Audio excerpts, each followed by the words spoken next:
ભક્તિની પ્રાપ્તિ કરવી હોય, પણ ભક્તિની પ્રાપ્તિ થાય પણ કોઈ સ્ત્રી હોય એને બધી સ્ત્રીને માતા ન કહી શકાય, પણ એને માં કેવું હોય તો ક્યારે કહી શકાય? તો કે એમને ત્યાં બાળકનો જન્મ થાય ને પછી એને માં કહેવાય. આપણને બધાને ભક્તિ ગમે છે, પણ એમના જે બે બાળકો છે એ આપણને ગમતા નથી.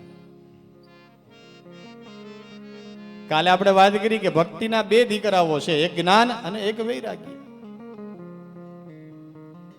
જો એ જ્ઞાન ને વૈરાગ્યની સાથે તમારા ને મારા જીવનમાં ભક્તિ આવે ના, તો એ ભક્તિ છે એને માં કહી શકાય.